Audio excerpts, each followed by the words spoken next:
Welcome back, Mr. Goodberry. The First Star Logistics studio is fully equipped and ready to record.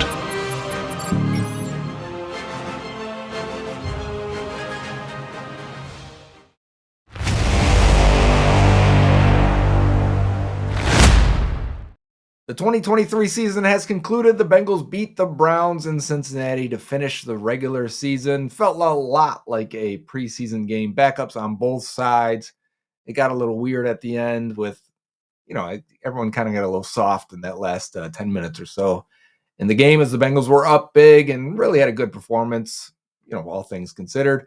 Can't take a lot from that, but there is evaluation to be had, and we will get there.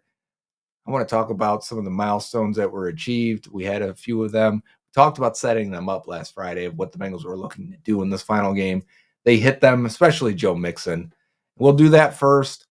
Then we'll go to current news. We got coaching news, players leaving the locker room, exit interviews with media, and kind of how that sets the tone for where some of these guys may have their mindset going into free agency for a lot of these players. And then we'll hit the film.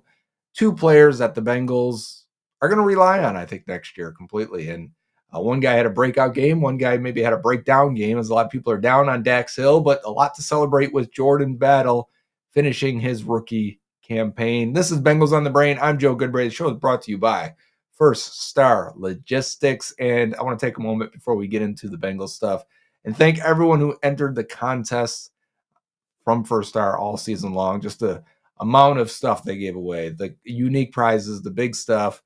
But then Lucky Luciano wins, in my opinion, the best prize of all, going out to dinner with Malik Wright and Dave Lapham, going to Jeff Ruby's. So congratulations, Lucky, or do you go by Luciano? Either way, congratulations to you and everyone else that won this year and everyone that entered. Stay posted. First Star continues to give stuff away all the time, and I'm sure that they've got other things up their sleeve. We're not far away from now as we enter the offseason. We've got a lot of things coming up on the calendar, but I wonder if First Star will continue with their draft party. That means we're only 4 months out, and we got to start planning that. And that was a lot of fun last year. So just pay attention to what they're doing. They always got something to give away. But that Bengals-Browns game, a lot of fun because we saw a lot of young players get to play. We got to see Andre Yosivas catch a couple touchdowns. No deep ball from him. I'm really sad we didn't get to see that throughout the year. We did get to see one for Charlie Jones. I'm happy to see that. I'm happy to see the way they used him. A couple of jet sweeps also for Jones. It looked like, I've said this before, they want to use him as like a speed slot guy, something different than Tyler Boyd. Tyler Boyd, who got his 6,000 receiving yards, the seventh player in Bengals history to do that. He's a free agent. Sounded very farewell at the end, like a foregone conclusion. I think it is. I don't think Tyler Boyd will be back, but it really felt like that. We've had a lot of fun. We celebrated Boyd on the last episode, so if you didn't see it, we had a highlight video at the end. So got 4 catches for Jamar Chase, got him to 100. First player to do that since TJ Husmanzada. That was cool. Got him out of the game pretty quickly after that. Joe Mixon, though, with the big game, eclipses 1,000 yards, gets his 2 touchdowns that he needed for the bonus. Overall, ends up being 3rd on the all-time rushing list. Breaks a bunch of records in terms of how many 1,400-yard seasons he's had, how many 1,000-yard seasons he's had with this team. Just a quality season for him. After taking a pay cut, trying to relieve some of the cap issues with this team, there were no issues. They asked him to take a pay cut to make it more valuable to keep him, but he did, and he still turned in a productive season. And I looked up some stats because I always feel like he looks better when they're using a backup running back, especially Chase Brown.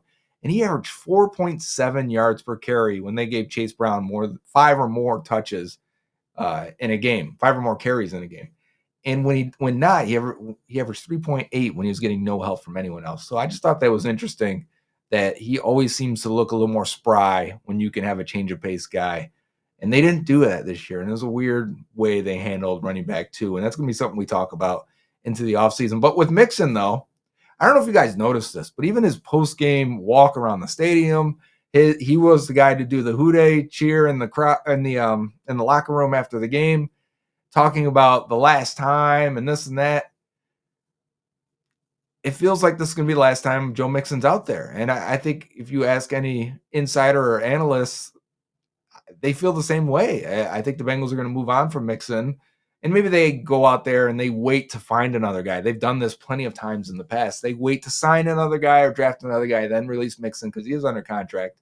But I do believe there's a roster bonus coming up, so I have to check that first before I'm sure, because then you would cut him before that. There may be a roster bonus. But Trey Hendrickson got a half sack. He was unable to catch TJ Watt, who ends up with the sack crown. Although both guys had 20 sacks this year, if you count half sacks as full, which you should. I made that argument a few weeks ago, maybe a month ago at this point. So they both had the same amount of sacks this year, technically. They got to the quarterback the same amount of times. That's how you should say it. Not sacks. They got to the quarterback the same amount of times this year. Joseph Ossia played and had a sack and a couple nice plays on defense. There he is. Scrape him off the milk carton. Let's put someone else on there.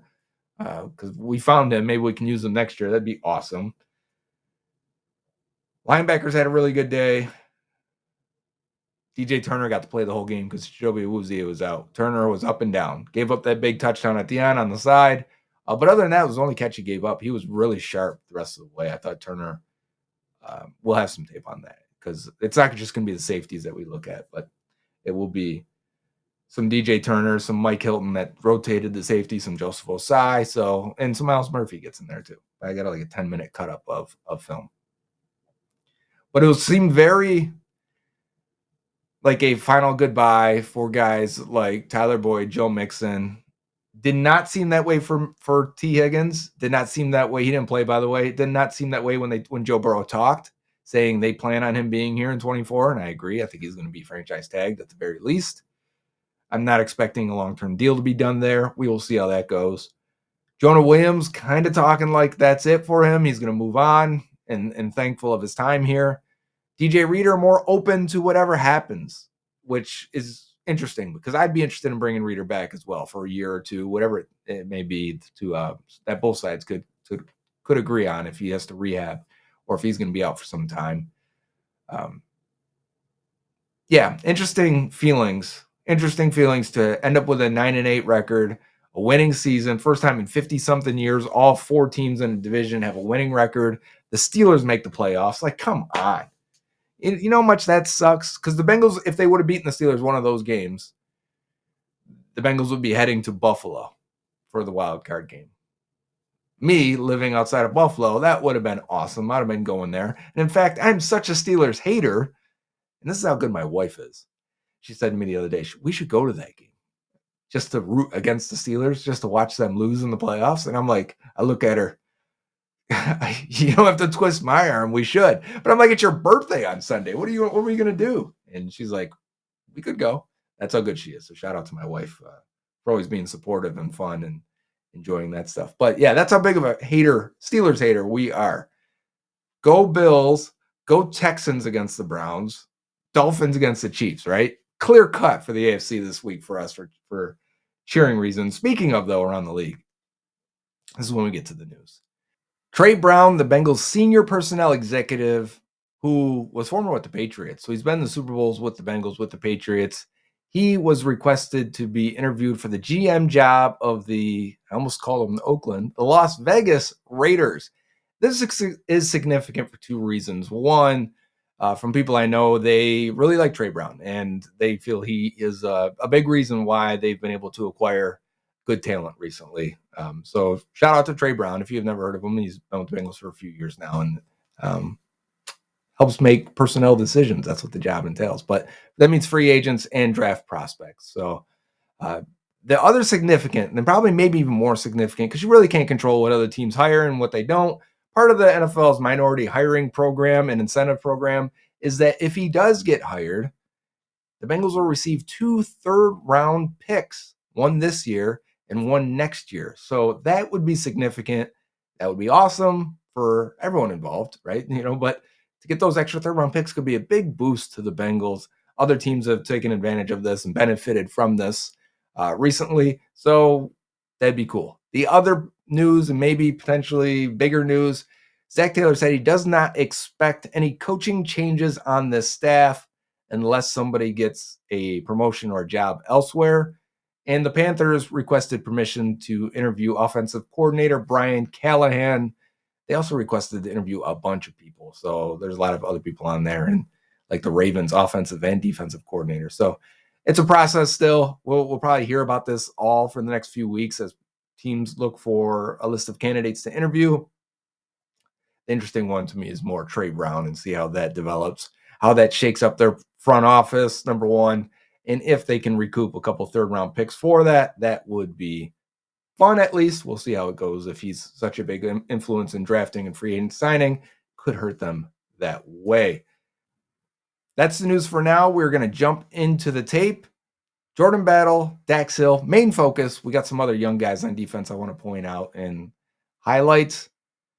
Fun day for the defense overall. We'll dive into that and see if you still feel the same way you do about the two of them after this. First guy we're looking at here is Dax Hill from the safety spot, as he's going to have to be the last line of defense. Come up, Phil, make the tackle here, run the alley. You'll see he's going to step up first, then drop back after some communication there, whatever the formation switch was. Watch him get up there and have to be the last guy. Nice stick to not allow any yards after contact here. Drops the running back, Pierre Strong, in his tracks right there. And yes, these are against backups today. I don't want to have to preface that every time a play happens. These were against backups. We still need them to play well, so that keep that in mind. Hey, Jordan Battle as the deep free safety. A lot of talk about Dax Hill. What is he good at? Well, I think he's a good tackler. He's a great athlete, obviously. I think he's defended the run pretty well this year. Has he been good as the deep free safety? He has not. Remember, he didn't do that a lot in college. So how can you get Dax in situations where he can be useful? Like right here, he's on man coverage with a tight end. That's useful for us. And that means Jordan Battle is the deep free safety. So eyes on Jordan Battle. We saw it last week or a couple weeks ago. We picked on him a little bit for slowing down back there. Look at that range. Good coverage by DJ Turner, too. I want to mention that. He was sticky all over him, being physical, which I need him to be. Watch Battle here from the end zone angle. You watch him turn and run with it right away, even though there's a look off from the quarterback. He doesn't bite it, goes with it, makes a nice toe tap grab. His first turnover, his first interception, I should say, of his career for Jordan Battle, who's playing very, very well. But it's nice to see him make impact plays in this game because I thought he's a good tackler, physical run defender. Didn't seem like he was out of position too often. So like that equates to good PFF grades and all that because he's not making too many mistakes, maybe one bad play a game. But this game he's making impact plays, which is what you want to see. As his mind speeds up, as he catches up to the experience, does that speed up his entire process and get him into position to make more plays? It looked like it today. Eyes on DJ Turner.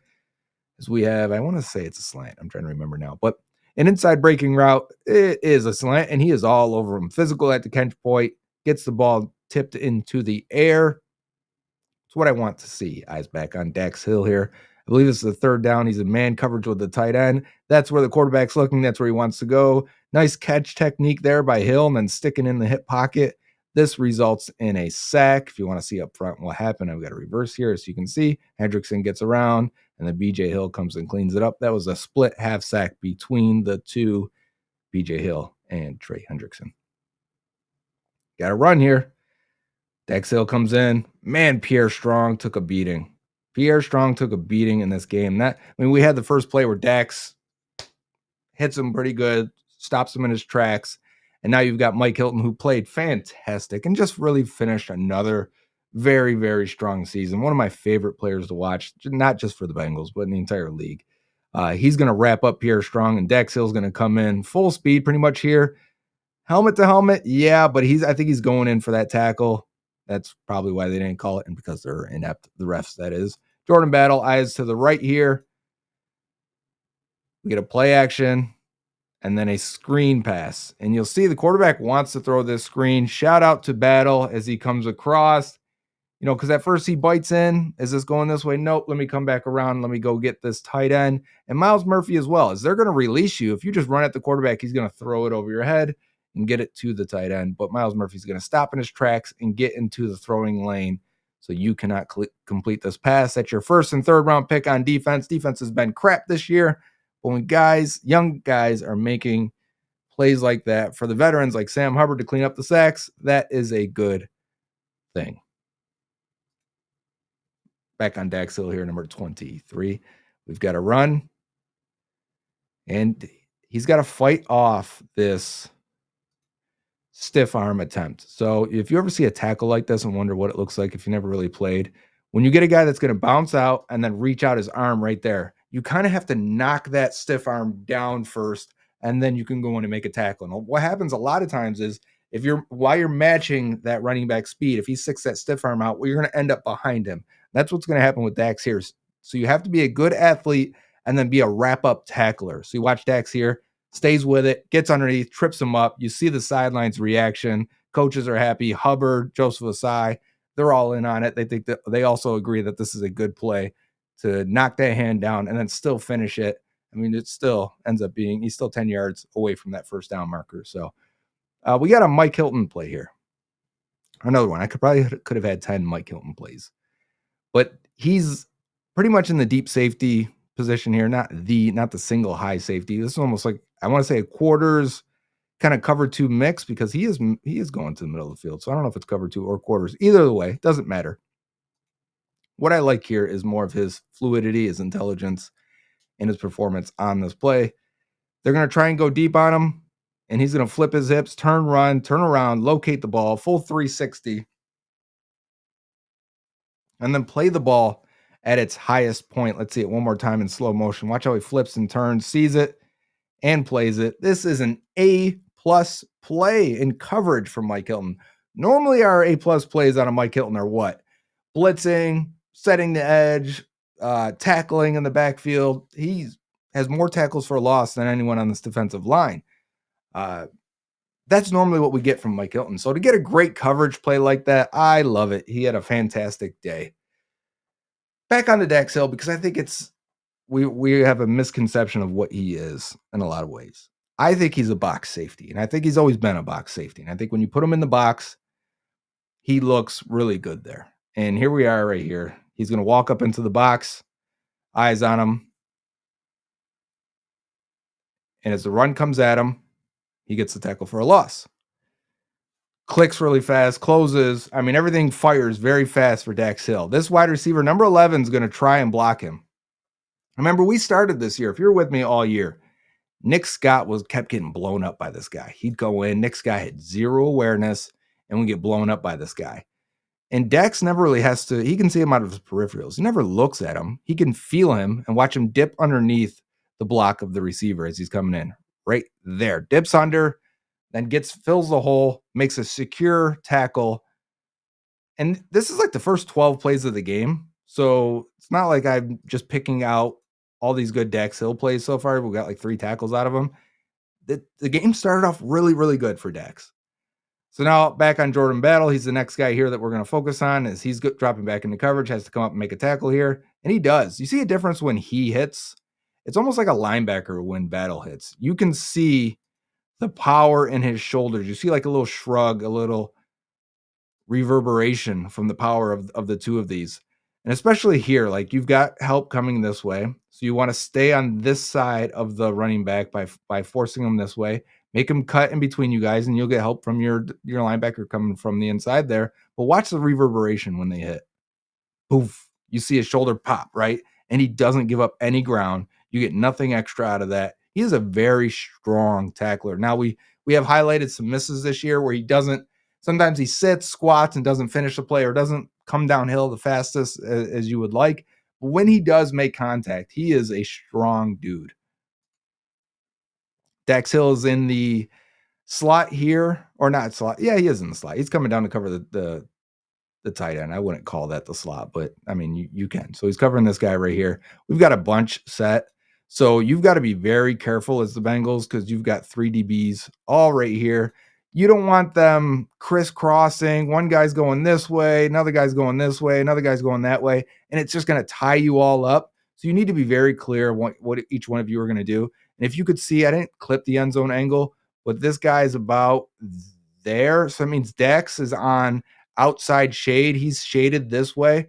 And he is for a reason, because he's going to try and cut through these two DBs instantly. I think he knows what the play is, because we're going to get like a wheel route from this tight end. And watch how quickly Dax reacts and covers it as if he knows it. So he's already outside, goes right away. And now he's running. He's in his hip pocket. That's a good transition to come back. That ball could be squeezed in there maybe. But overall, that's good coverage again from Dax Hill one-on-one with a tight end. Got to run to the right here. Dax is going to come up and fill, help make the tackle with Mike Hilton. Nothing special there. We're not going to spend too much time on that one. You do have to do this. You do got to run up from the free safety spot and help limit gains. And he does that there. Hey, Joseph Ossia is going to make this left guard do a little bit of a stanky leg here. Watch this one. Nice little forearm shiver there. A little club move. Get that guy to disconnect for half a second.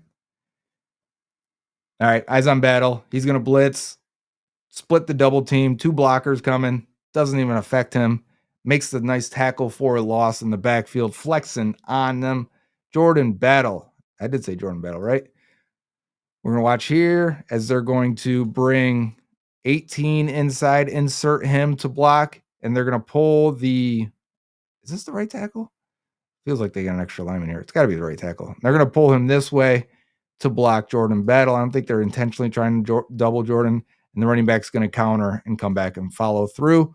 But watch Battle, of course. Obviously, if you lost where I circled, this is Battle here. Watch how he's already coming forward. Now, maybe he was blitzing, or maybe he recognizes it that fast. But watch how he splits the double team and stands up through it and bursts through it, and then makes the tackle. That's an A-plus play.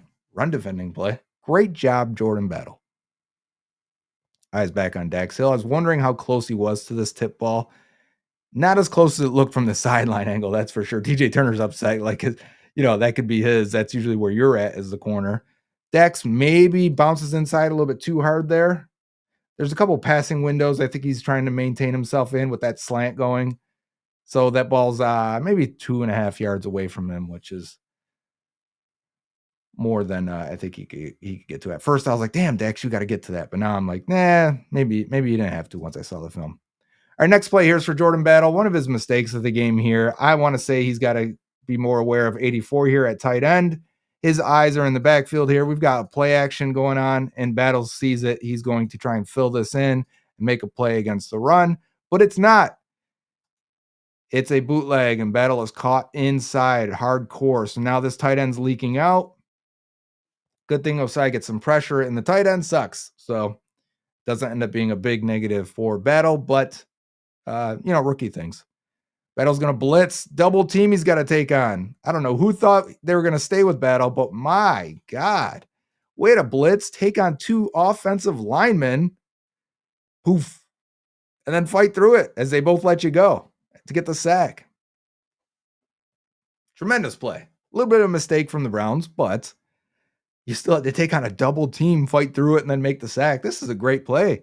Jordan Battle looking strong today. I mean, both of the heads of the linemen snap back a little bit. You can see their helmets shake. All right, we got Dax Hill in the box. Again, I think he's a box safety. 18's going to try and block him. So's 88, the tight end. He's going to take on both, and I'll make the running back kick out where Jalen Davis is going to pick him up, and the two of them are going to flex on each other and give each other a little dap. Feeling good about it. Jordan Battle in coverage now. And this is a situation where we've got an out route here. If you can't undercut this here, what you can really do is squeeze this side of the route, this side of the player, and make it so that the only place the quarterback can throw it is really tight on the boundary. And it's going to have to be a really accurate throw, which we got Jeff Driscoll, and it's a running back. We're not, if you make this a hard throw, chances are they're not going to catch it. So Battle does a good job of staying on this side and then closing very fast on this out route, really giving them nowhere or nothing easy on that one. So it leads to a fourth down, and this leads to the first big play of the game against Dax Hill, where a lot of people lost a lot of Lost a lot of faith. He got a lot of criticism. But I also want to point out here we got DJ Turner on this side, just to be clear. To me, it looks like some form of pattern matching quarters almost. It feels like they're going to send. See, so because like the way Sidney Jones runs with it is weird. But that's what I was thinking. Is it quarters with this guy going this way? It could be quarters that way. This seems weird. I could be completely wrong here. But I think the route combo is what you want to attack here when you've got two defenders clearly in zone here. And what you're going to have for the Browns is this guy's going to threaten this way and then take it all the way. Meanwhile, they've got a tight end going this way and cutting like that. So Dax has to be aware. If this is very similar to quarters, then anyone past the linebackers here, anyone past this window, and Dax has to pick them up. So Dax is thinking, I've got this tight end. If this tight end breaks that way, if the tight end just goes right up the middle of the field or up the seam, that's on Dax. So he has to be sure of what this guy is going to do before he comes over and helps DJ Turner. And at the same time, Turner is thinking, well, if this guy goes towards Dax, I'm not going to take him and I'm going to pick up the tight end that could cross this way. So it's meant to put them in a bind. And it does. If you watch it from here, now Dax says, okay, fine. This guy's coming across. I no longer have to worry about that. And you still see Turner looking inside, like, do I have to pick up that tight end? Yes or no? In the meantime, this guy is now going to run to the corner. And both of these guys need to transition. They need to turn and run. He's already running. Dax is already running. You're going to see in a minute here, Dax is almost going to flatten his route a little, or flatten his pursuit path a little bit too much when he should be gaining depth. And you're going to see Turner take too long to turn, and then he's kind of going to track the ball very difficultly, very slowly, and it's going to slow him down, which lets this guy, who's not ahead of you right now, get ahead of you guys and get to the back of the end zone. So let's watch that and let's let it play out. And then we've got some other angles to go over. Okay, here we go. Watch both of the corners, or both DBs, I should say. They're both looking back at the ball, both trying to play the ball in the air. I think this is the ball here.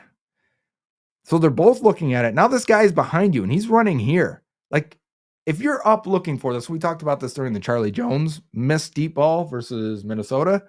If you're up and looking, you are slower tracking the ball. You've kind of got to do both. You can't be completely turned and angled, and they both are right now. You've got to be able to still run full speed, especially when he's beating you. You got to catch up to him first. So what happens here is they both misjudge the ball completely. This ends up being charged to DJ Turner, which I agree with. This is your guy, and Dax should be the help. So DJ should be closer to the receiver, playing the receiver's hands and the ball, while Dax is going to try and undercut it here and make a play on the ball. What happens is neither guy touches the ball. It falls through three hands, two of Turner's, one of Dax's, and right into the arms of, I want to say that's Tillman, the rookie from Tennessee. So there's Dax down here to our bottom right. You see the quarterback's looking that whole way. And let's slow it down a little bit at the catch point. You see Turner completely misses it. Dax can't get over in time. I think this is more of a mental play, though, because of this tight end, because of the route combo. It's a good combo. We've seen this beat the Bengals before in previous years, where you want to kind of attack them and put them in a bind in this situation. See the way Dax is going flat there? That really shows it well, actually. Watch Dax here, very top, 23. And watch when the tight end gets past Bocce. So now he gets past Bocce, and he's your responsibility. You need to make sure you know where he's going before you go help Turner. And when you get that little shake by 84, he's like, okay, is he going? There's a flat foot.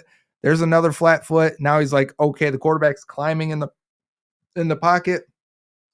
He's coming up. His eyes are still locked deep. I don't think he's throwing this to the tight end. Let me try and go help out DJ on this. And you see, looking back for the ball, both of them looking back for the ball.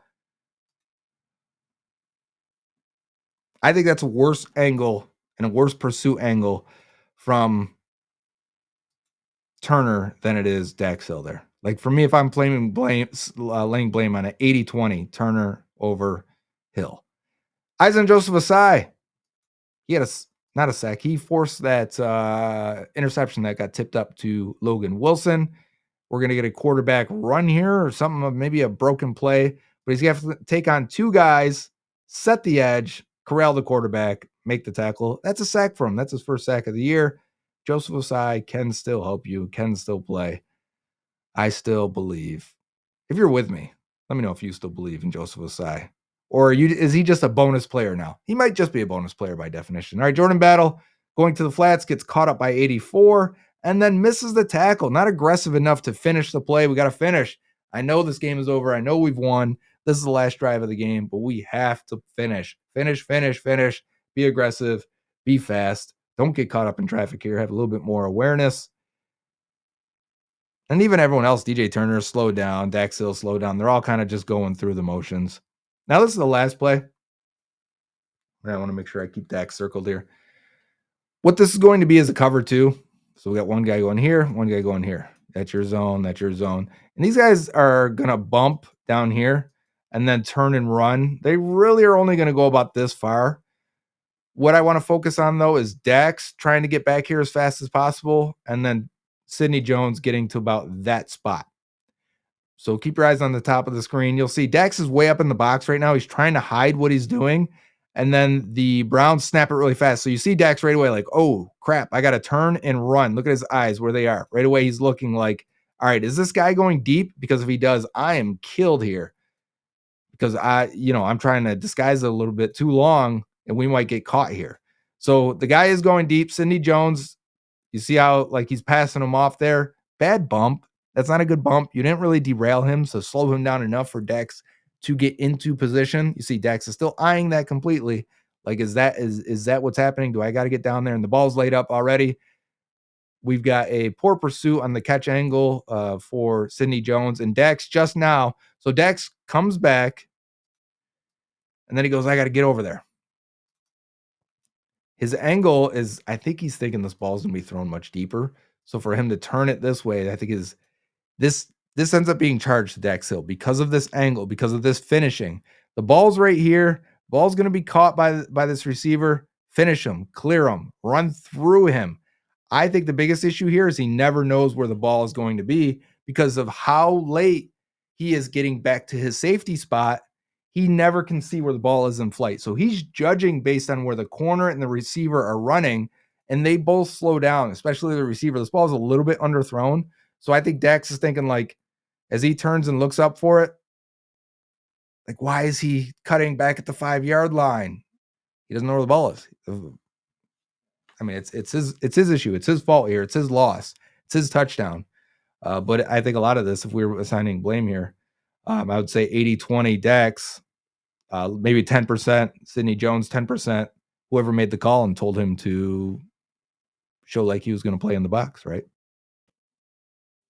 We'll start with Dax Hill. The first 3.5 quarters was really, really good for him. I mean, no missed tackles, playing the run really well, reacting very well, very clean, coming down fast and hard, hitting with a lot of power and authority.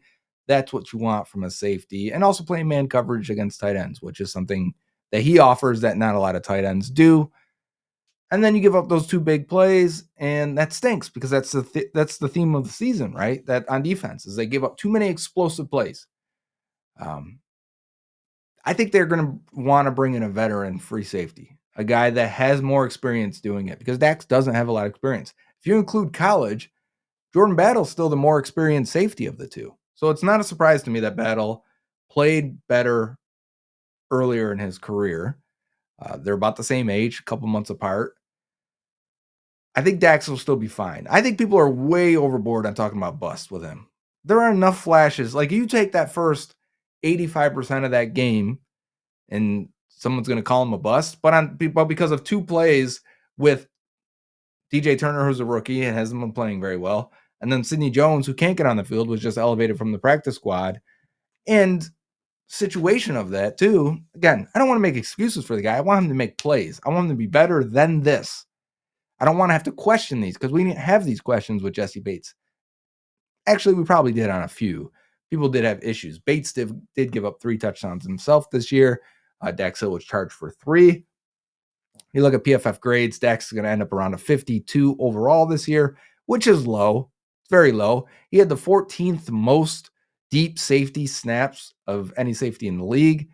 That's significant in my opinion, because again, that's not where he's as strong as he should be. So he's going to be exposed in bad ways more often because that's what he did the most. Having said that, his run defense grade is in the 70s. His tackling grade is 77. I think that puts him in the top 15 of safeties. His pass rush grade is good. It's really only his coverage grade. And that's because he was, and I talked about this, I think, in the summer when we talked about the safety. I said Dax's grades may not look great. I actually want to see if I can go pull that clip. Because he's in either man coverage covering tight ends in critical situations, third down. So any catch you give up is going to be big against you. And I'm talking about PFF grades here. If I didn't say that, sometimes I just say grades. I'm talking about PFF grades. And then deep free safety snaps where he's clearly not as good as Jesse Bates, but nobody is, but he's just not good enough for what we need. So I'm not out on Dax Hill yet. I think you can get a safety to help him. I think he should be in the box more often. I think I like him covering tight ends. I like him blitzing. I like him tackling. I like him run defending. I still have a lot of hope and trust that Dax Hill will be much better in year 2, year 3. Jordan Battle, however, no questions really, other than, still some speed and maybe some timing and maybe hesitation at points, but he did that at Alabama too. So he's always been a good player, hasn't affected him too much. Coming off a stellar game, a 90+ grade for PFF. He ends up the season for PFF, the highest graded defender on the Bengals, just beating out Hendrickson and Reeder by fractions of a point. That's great. And not only that, it's the 4th highest rookie grade this year out of the entire NFL. It's the 5th highest graded safety season for a rookie in the last 10 years, behind guys like Marcus Williams and Derwin James and Kyle Hamilton. And I'm missing one, but they all were good players. Oh, Javon Holland from the Dolphins. All good players. If Jordan Battle ends up being those guys, well, they got a steal in the 3rd round. Steal. And we're talking about borderline and if not Pro Bowl players. Talking big contract in 2 years for Jordan Battle. So it's a good sign that he performed this well this early. I think you can do a lot with him in terms of putting him in the box, defending the run, blitzing, but also he can play some deep free safety, and he does it a lot. I know he's not the fastest guy, but he's got decent ball skills. He's very trustworthy and not taking bad angles most of the time. So you can put him back there and trust that he's not going to get beat deep. I know we all want faster guys back there, but Battle is good at it. And he was used that way for Alabama a ton. Remember, they had Brian Branch, who's played really well also, a pick for the Lions. We'll see him on Wild Card Weekend at Alabama, and Branch played the slot a whole bunch. He was one in the box, and Battle was the deep safety a lot of the times for Alabama this past year, 2 years ago now. He can do it. I like the combination of the two of them. I think you need to get a veteran. The way they thought they needed Nick Scott to be that guy, and they weren't wrong. It's clear they did want a guy to play that role. They're going to have to find it again, go back into the well of free agency, see if you can find a veteran free safety to come in, a guy that can mix with these guys, bring them along. Maybe it's an older guy. Maybe now is when you dip into the 32-year-old free agents that the Bengals seem to be perpetually scared of, and you bring them in and you mix them in and let him be the deep free safety, help communicate and get these guys sorted and get them where they need to be. A lot of people asking, and I'll try and answer it now. Can Dax Hill be the nickel guy and you move Hilton to the slot to safety? I wouldn't. That's not what my ideal. I think you can do some of it. I think it helps the versatility. But largely, no. I think Dax still will be a better safety than a full-time slot corner. But they have done it with Hilton a little bit, moving in the safety to help prolong his career and get him in situations where he can still be on the field and you don't have to take him off. So, yeah, I think we can continue to be versatile and go that direction with them and hope for the best. But I'm in on these safeties, and they should be much better next year. Hopefully, Cam Taylor-Britt's healthy all year. Hopefully, DJ Turner takes a step. And then you got a good secondary. It's not that far off. They do need some veteran depth at safety and corner, and I do think they'll look for it. This has been Bengals on the Brain. I'm Joe Goodberry. Thanks for sticking with us all year. Episode 48.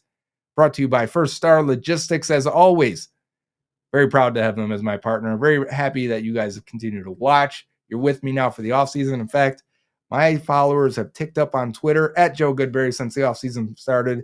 People, for whatever reason, like me more in the offseason. That's cool. Draft season is right around the corner. Free agency. We got a lot going on. Make sure you stick with us. Who day? Dave Lapham here, and every day I am grateful for my experience to have played professional football. As a player, I realized self-motivation, leadership, and appreciating your teammates are key. At First Star Logistics, you can use those same attributes to create the life you want for you and your family. Build your future by working hard like I did. You'll see results both on and off the field. Call First Star Logistics today and be part of our winning team. Opportunity knocking.